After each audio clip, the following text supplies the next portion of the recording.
Fala pessoal, seja bem-vindo aqui ao nosso canal e hoje nós vamos começar o nosso quadro Agnaldo Responde. Nesse quadro eu vou estar respondendo as perguntas de vocês de forma personalizada. Vou estar citando aqui quem que fez a pergunta e trazendo aqui as minhas considerações, a minha análise jurídica das perguntas.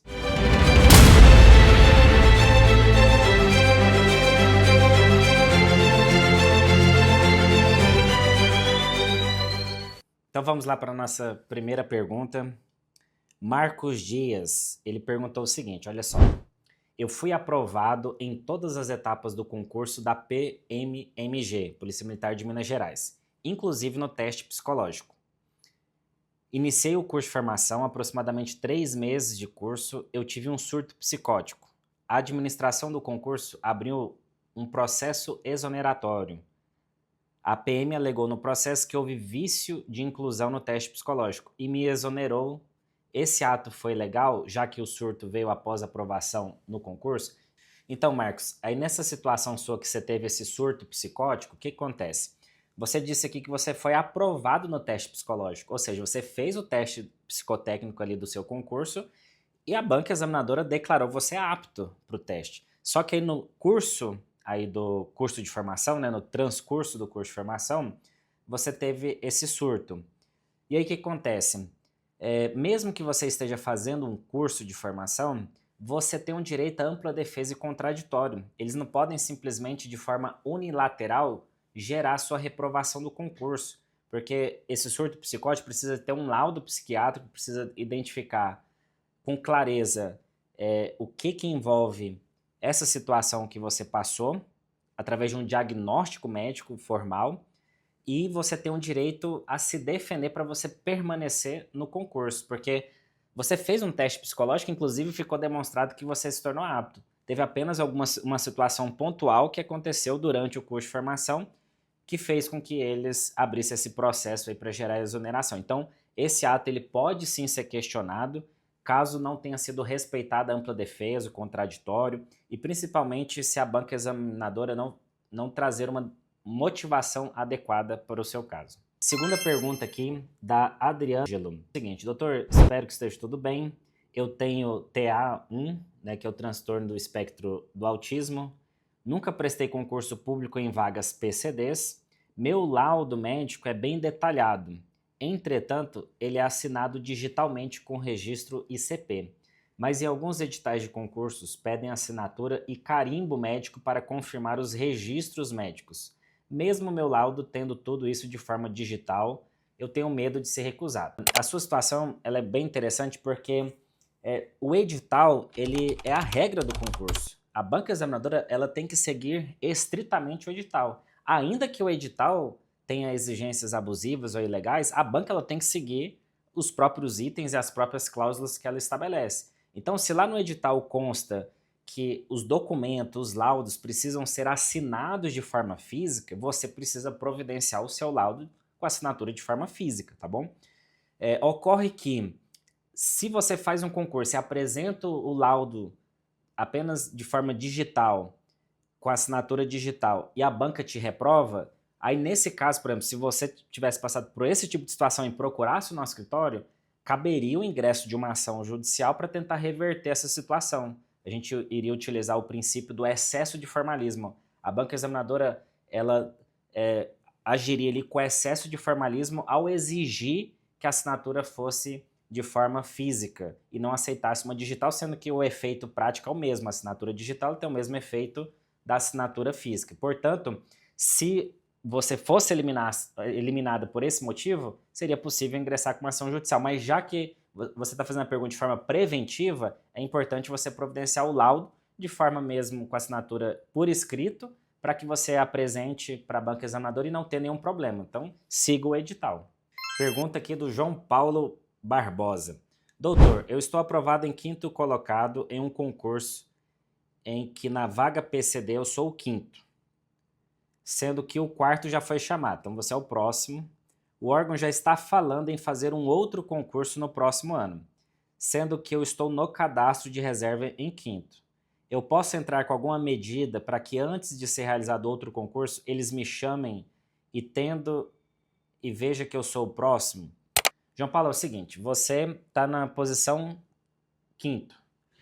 Foram 4 convocados. Então você é o próximo, só que você está no cadastro de reserva. Se você está no cadastro de reserva, o entendimento do STF é que você só tem expectativa de direito à nomeação. Então o que acontece? O que é importante você observar?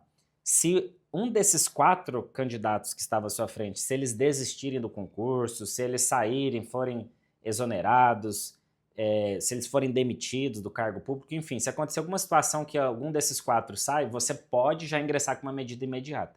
Agora, se não acontecer nenhum fator externo, não acontecer nenhuma preterição, nenhuma desistência, aí, infelizmente, a administração ela pode sim realizar o próximo concurso, porque você está apenas no cadastro de reserva, tá bom? Você só vai ter direito à nomeação se houver desistência ou se ficar caracterizado algum tipo de preterição, algum tipo de situação da própria administração desvirtuar o instituto do concurso e realizar contratos temporários, terceirização, enfim, se houver alguma dessas outras hipóteses. Se não acontecer, aí você só está no cadastro de reserva, aí realmente não tem como tomar nenhuma medida judicial. Marisvânia Oliveira. Marisvânia pergunta o seguinte, ó. Lucas do Rio Verde, Mato Grosso, já fez muitos processos seletivos para professor de pedagogia e tem uma fila enorme de candidatos classificados no concurso de 2022, que foi prorrogado, aguardando convocação. Não fez uma pergunta específica, mas apenas falou que fez processo seletivo. Então, processo seletivo, que o pessoal chama também de PSS, Processo Seletivo Simplificado, é para fazer contratos temporários. E ela diz que tem muitos pedagogos, professores de pedagogia, classificados no concurso. Se esse processo seletivo simplificado ele visa preencher a necessidade permanente de professores de pedagogia na cidade de Lucas do Rio Verde, no Mato Grosso, nesse caso, esses contratos temporários eles podem ser utilizados como demonstrativo de preterição. E aí, se você está dentro de uma classificação onde a quantidade de contratos temporários alcança a sua classificação, você pode sim ingressar com uma ação para tentar conseguir a sua nomeação em posse. Elievelton pergunta o seguinte: entrei com uma ação relacionada a cotas raciais. Entrei com uma liminar. Eu era o primeiro das cotas. O que acontece se o juiz demorar dar essa liminar e o órgão chamar outra pessoa em meu lugar e ele conseguir entrar em exercício? Estou com essa dúvida se a pessoa que entrou sai ou se arruma outra vaga. O que pode acontecer na situação? Então, Elievelton, é uma situação bem interessante essa sua, mas o que acontece? Você precisa entender que se você consegue uma decisão favorável, seja numa liminar, seja numa sentença, seja em um acórdão, enfim, em qualquer momento que você consegue uma decisão favorável, a administração pública ela tem que cumprir a decisão, não importa as consequências. Então, se você teve o seu direito aí reconhecido, você falou que você era o primeiro das cotas, então você entrou com uma ação, você conseguiu ter o seu direito reconhecido. E o juiz determinou que você fosse nomeado. Você vai ser nomeado, ainda que outro candidato tenha sido nomeado. Aí a situação que vai acontecer com esse outro candidato, não existe uma regra específica. Ele pode, inclusive, a administração pode tornar sem efeito a nomeação desse candidato, ele voltar para a lista do concurso, a administração pode identificar que tem outras vagas ali disponíveis e fazer algum remanejamento e convocar ele como se fosse o segundo colocado. Enfim, o importante é você ter a segurança que se houver uma decisão favorável para o seu caso, você vai ser chamado, vai ser nomeado e a administração pública vai fazer algum outro procedimento com a outra pessoa. Se tiver vaga disponível, tiver dentro dos parâmetros da classificação do edital, da quantidade de vagas, esse candidato ele pode se remanejar de vaga ou ele pode, inclusive, sair do cargo e realmente perder a vaga e você conseguir a vaga porque você conseguiu a decisão judicial favorável. Fabrício Matemático pergunta o seguinte: fiquei com uma dúvida aqui. Se um candidato que está em 9º, por exemplo, entrar com processo judicial e a prefeitura chamar até o 5º do cadastro de reserva e o juiz decidir favorável para o 9º colocado, será chamado na frente dos outros no cadastro de reserva? Fabrício, a pergunta ela é bem interessante porque isso acontece muito na prática dos concursos públicos. Um candidato que está numa classificação inferior, ele entra com uma ação judicial e muitas vezes ele tem o seu direito reconhecido, só que tem outros candidatos melhores classificados que ele. Se o juiz já determinou a nomeação em posse, mesmo que haja melhores candidatos classificados, você vai ser convocado. e você vai ser nomeado empossado. Então, esse nono colocado, ele iria realmente ultrapassar esses outros, mas não porque a administração desrespeitou a ordem classificatória, mas sim porque teve uma decisão judicial que determinou a nomeação em posse desse candidato. É importante você lembrar daquele princípio jurídico que fala o seguinte, é um princípio que tem até no latim, né, o direito não socorre os que dormem.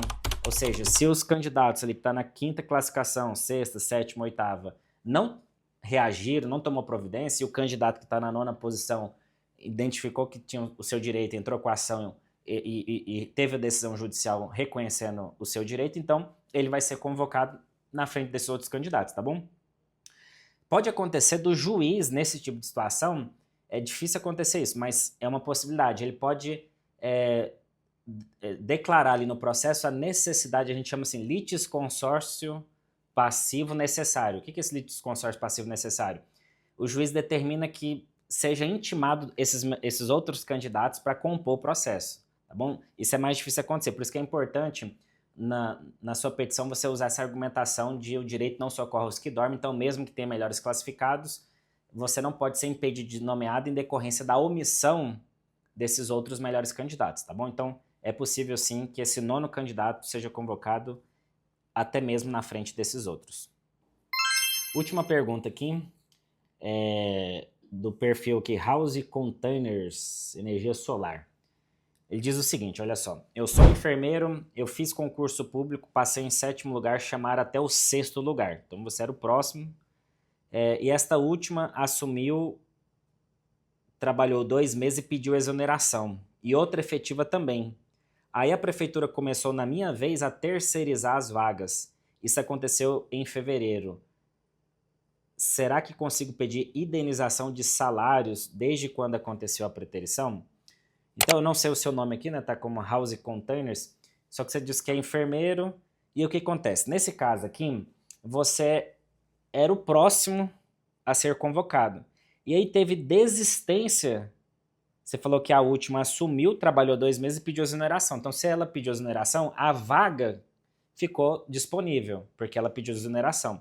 Nesse caso, a administração ela já deveria convocar você. O nome disso é direito do subsequente. Nesse caso, ainda que a prefeitura utilizou ali as terceirizações, criou formas de preterição, o mais estratégico no seu caso não é nem citar sobre preterição. O mais estratégico no seu caso é alegar o direito do subsequente. Uma vez que o concurso ali convocou até o 6º lugar, então convocaram 6 pessoas, a 6ª entrou, mas ela pediu exoneração 2 meses depois. Logo, o que foi preenchido foi apenas 5. A 6ª ficou ali disponível e a administração, quando ela convoca a 6ª colocada, ela está demonstrando a necessidade de mais uma pessoa. Então você passa a ter esse direito imediato. Você pode, inclusive, se tiver dentro do prazo, pode até entrar com mandado de segurança, que é um direito líquido e certo. Se passou o prazo de 120 dias, você pode entrar com uma ação ordinária requerendo o seu direito. Não precisa alegar a questão da preterição, decorrência dessas terceirizações. Basta você alegar o direito do subsequente para ter direito à nomeação em posse. E aí, pessoal, o que vocês acharam desse novo quadro, né, que nós estamos utilizando aqui, que é Agnaldo Responde, onde eu vou estar respondendo perguntas, trazendo casos práticos, casos reais aqui para comentar com vocês a respeito dos direitos que envolvem o direito dos candidatos no concurso público. É importante destacar que essa resposta que a gente faz a essas perguntas não caracteriza uma consultoria jurídica, não tem como substituir uma consulta jurídica, até porque numa consulta a gente analisa documentos, a gente faz uma análise bem mais aprofundada. O que a gente responde aqui é em abstrato, em tese, é sempre trazendo qual que seria a estratégia cabível nesse tipo de situação em hipótese, de forma hipotética. Isso não isenta você de procurar algum advogado especializado em concurso público para poder analisar realmente toda a sua documentação e definir a melhor estratégia para o seu caso. E se você quer ter a sua pergunta respondida por mim no nosso próximo quadro Agnaldo Responde, deixa aqui nos comentários ali a sua dúvida, o seu questionamento e também comente o que você achou, se você gostou, se você achou bacana a gente conversar dessa forma, o que você achou, me dá o seu feedback. E eu vou pedir também um favor, principalmente se essa pergunta que eu respondi aqui foi a sua pergunta, para que você possa compartilhar, né, o nosso canal, compartilhar esse vídeo aqui também, você venha estar mais participativo aqui, tá bom? Eu agradeço a contribuição, os comentários de todos vocês, as perguntas de todos vocês e conto com vocês aí no nosso próximo Agnaldo Responde.